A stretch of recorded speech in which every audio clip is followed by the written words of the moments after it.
तो मैं गांधी की तरह इस कानून को फाड़ता हूं। क्या धमकाना चाहते हो भाई? ये अनकॉन्स्टिट्यूशनल है सर। संसद का कानून है, सबको स्वीकार करना पड़ेगा। इस আমি তাদের রায় মানি না, আমি মানব না। আজকে আমি তোমাদের সাথে আলোচনা করব ভারতবর্ষে যে 2024 সালের ওয়াকফ বিলের সংশোধনীয় বিল যেটা ছিল সেটা পাশ হলো, তার সম্পর্কে নিয়ে আমি আলোচনা করব এবং যে সমস্ত বিশিষ্ট ব্যক্তিবর্গগণ মতামত পোষণ করেছে তাদেরই মতামতগুলো আমি তোমাদের সামনে তুলে ধরবো। ভিডিওটা যদি ভালো লাগে তোমরা অবশ্যই সকলেই মিলে লাইক কমেন্ট শেয়ার করে সমগ্র ভারতবাসীকে দেখার সুযোগ করে দাও। আরবি ভাষায় ওয়াকাফা শব্দটি এসেছে ওয়াকাফ থেকে। এর অর্থ হলো সম্পত্তির হাত বদল। ভারতে যখন কোনো ব্যক্তি মুসলিম আইনের আওতায় ধর্মীয় বা দাতব্য কারণে যখন তার সম্পত্তি দান করে তখন সেটাকে বলা হচ্ছে ওয়াকফ। এই ওয়াকফ সম্পত্তির মধ্যে থাকতে পারে মসজিদ, মাদ্রাসা, এতিমখানা। যে কাজের জন্য সেটি দান করা হয়েছে সেটি ছাড়া অন্য কোনো কাজে ওয়াকফ সম্পত্তিকে সাধারণত ব্যবহার করা যায় না। ব্রিটিশ শাসনকালে 1913 সালে ভারতীয় উপমহাদেশে এই ওয়াকফ বোর্ড গঠিত হয়। ভারতে বসবাসকারী প্রায় 20 কোটি মুসলিম সমাজের জন্য এই ওয়াকফ সম্পত্তির গুরুত্ব খুবই অপরিসীম। এবার আমার প্রশ্ন হচ্ছে, এই ওয়াকফ সম্পত্তির যে মালিক সেটা হচ্ছে মুসলিম সমাজ। এই মুসলিম সমাজ এই ওয়াকফ সম্পত্তিকে কিভাবে ব্যবহার করবে বা কিভাবে ইউটিলাইজ করবে সেটা তাদের একান্ত ব্যক্তিগত বিষয়। এই ব্যাপারে যে ভারত সরকার যে 2024 সালের যে অ্যামেন্ডমেন্ট বিলটাকে করেছে এবং 2025 সালে এই এপ্রিল মাসে যেটা পরিণত হলো সেটার আমি তীব্র প্রতিবাদ জানাচ্ছি। আসুন আমরা সকলে মিলে এই ওয়াকফ বিলের বিরুদ্ধে শান্তিপূর্ণভাবে তীব্র প্রতিবাদ জানাই। ভারতবর্ষের সমস্ত নাগরিককে ধর্ম বর্ণ নির্বিশেষে সমস্ত নাগরিককে আমি আহ্বান জানাচ্ছি এই ওয়াকফ বিলের বিরুদ্ধে তীব্র শান্তিপূর্ণভাবে তীব্র প্রতিবাদ জানিয়ে এই ওয়াকফ বিলকে প্রতিহত করতে হবে। आप फसाद कराने वाले हिंदू हैं, हम सौहार्द फैलाने वाले हिंदू हैं। यह बुनियादी फर्क है। धार्मिक संपत्तियों को कब्जा करने की एक कोशिश है। इसलिए इस बिल पर न हिंदू को खुश होना चाहिए, न सिख को खुश होना चाहिए, न ईसाई को खुश होना चाहिए, क्योंकि नंबर सबका आएगा। और आज वक्फ की संपत्तियां कब्जा करके आप अपने दोस्तों को देंगे। ये सरकार कह रही है कि ये कानून हम मुसलमानों के भले के लिए आ रहे हैं। आप मुसलमानों का भला कर रहे हैं, आप मुसलमानों का भला कर रहे हैं। दोनों सदन में एक भी सदस्य, दोनों सदन में सिर्फ एक सदस्य गुलाम अली को छोड़ के एक भी सदस्य आपका मुसलमान नहीं है। पूरी सरकार में एक मंत्री आपका मुसलमान नहीं है। आप मुसलमानों का भला कर रहे हैं। इसमें लिखा बिल के अंदर कि वक्फ कमेटी के अंदर गैर मुसलमान इसका सदस्य बन सकता है। क्या आप हिंदुओं के ट्रस्ट में, मंदिर के ट्रस्ट में आप क्या गैर हिंदू को मेंबर बना सकते हैं? नहीं बना सकते, नहीं बना सकते। 2009 में आपने अपना घोषणा पत्र जारी किया था, मैनिफेस्टो।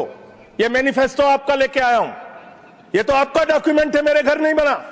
इस मैनिफेस्टो में लिखा है इन्होंने कि 2009 के मैनिफेस्टो में लिखा है कि वक्फ की जमीनों पर जो अवैध कब्जे हुए हैं, KR रहमान की कमेटी की रिपोर्ट के हिसाब से हम मुस्लिम धर्म गुरुओं के साथ बातचीत करके उसको खाली कराने का काम करेंगे। 2020 में मान्यवर इस भारत की सरकार ने, मोदी जी की सरकार ने शपथ पत्र दिया सुप्रीम कोर्ट में। से क्या लिखा हुआ है? 99% वक्फ की संपत्तियां डिजिटाइज हो चुकी हैं। तो जब आप सारी संपत्तियां डिजिटाइज कर चुके हैं, सब कुछ ऑनलाइन कर चुके हैं वामसी पोर्टल में, सारे कागजात जा चुके हैं, तो क्या आप फसाद कराने के लिए फिर से कागज मांग रहे हैं? आपसे एक ही बात कहना चाहता हूं, अभी भी वो मौका है इस बिल को, जो गैर संवैधानिक है, जो बाबा साहब के संविधान के खिलाफ है, इसको वापस लीजिए। धन्यवाद। बाबा साहब अंबेडकर के संविधान को हर दिन कुचलने वाली ये सरकार देश के मुसलमानों से नफरत में इतनी अंधी हो गई है कि खुलेआम देश की संसद में देश सरकार के माइनॉरिटी मिनिस्टर साहब और होम मिनिस्टर साहब झूठ बोलते हैं और देश को गुमराह करते हैं। भाजपा ने पूरे देश में वक्फ के नाम पर कई सारे झूठ फैलाए हैं। आइए आज उनकी सच्चाई पर बात करते हैं। माइनॉरिटी मिनिस्ट्री का बजट कट करके, मुस्लिम बच्चों की स्कॉलरशिप बंद करके अब सरकार कह रही है कि हम वक्फ की आमदनी से गरीब मुसलमानों का भला करेंगे। साहब कह रहे हैं यह बिल उम्मीद की नई किरण है। नहीं साहब, इसे भले किरण जी लेके आए हैं, लेकिन ये उम्मीद की नहीं बल्कि नाउम्मीदी की किरण है। और इस देश की एक बहुत बड़ी आबादी इस बात से खदशे में है, शक में है कि आप सीधे उनकी जमीनों को लूट करके धन्ना सेठों को बेचना चाहते हैं। मेरी अब भी आपसे अपील है कि इस बिल को वापस लीजिए। समझ लीजिए कि मेरे पास कुछ संपत्ति है, मेरी प्रॉपर्टी है। मैं हिंदू हूं या मुसलमान हूं या ईसाई हूं या सिख हूं, मैं उसको चैरिटी में देना चाहता हूं, तो कौन उसको रोक सकता है? कोई नहीं रोक सकता। और इतिहास में तो ये बात आपके सामने रखना चाहता हूं कि there was a right of non Muslims also to make a Waqf. और 1954 में और 1995 में जो प्रावधान लाया गया, उसमें यह लिखा गया कि केवल मुसलमानों को वक्फ बना सकते हैं, कोई और नहीं बना सकता, प्रॉपर्टी नहीं दे सकता। और 2013 में जो संशोधन लाया गया, ये जो रोक थी वह खत्म हो गई। अब ये जो 2024 का अभी कानून बना है, उसमें वापस ये कहा गया कि केवल मुसलमान ही वक्फ दे सकते हैं। और हमारे प्रधानमंत्री जी कहते हैं वन नेशन वन लॉ। तो अगर वन नेशन वन लॉ होना है तो बताइए भाई साहब कि ये केवल कहना कि मुसलमान ही वक्फ दे सकते हैं, ये किस किस्म का लॉ है? ये किस किस्म का लॉ है?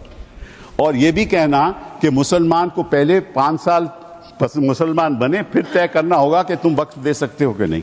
अरे भाई, प्रॉपर्टी मेरी, मालकियत मेरी, चैरिटी में मैं देना चाहता हूं, आप कौन होते हो कहने को नहीं दे सकते?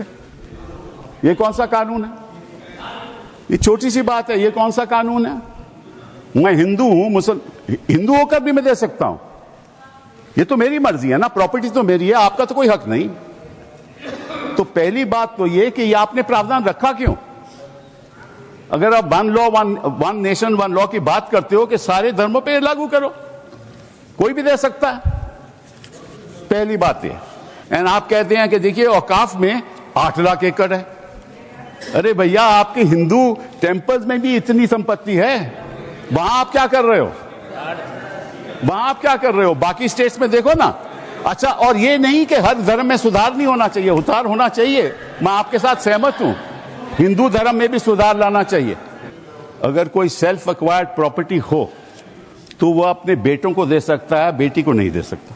कहता है मैं नहीं दूंगा अपनी बेटी को। इस्लाम में भी है कि भाई को ज्यादा मिलेगा और बेटी को कम मिलेगा, इस्लाम में भी यह है।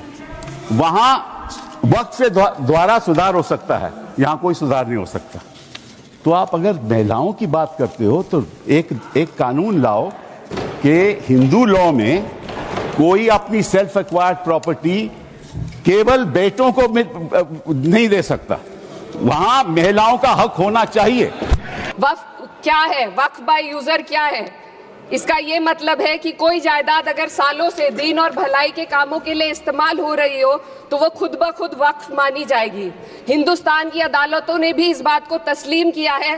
वक्फ बाय यूजर सिर्फ वक्फ बोर्ड को ही मिली कोई खास सौगात नहीं है, ये बल्कि सभी अन्य धार्मिक ट्रस्टों को परंपरा और यूज के आधार पर बिना किसी डॉक्यूमेंटेशन के धार्मिक चरित्र को डिक्लेयर करने का राइट मिला हुआ है। अन्य धार्मिक ट्रस्टों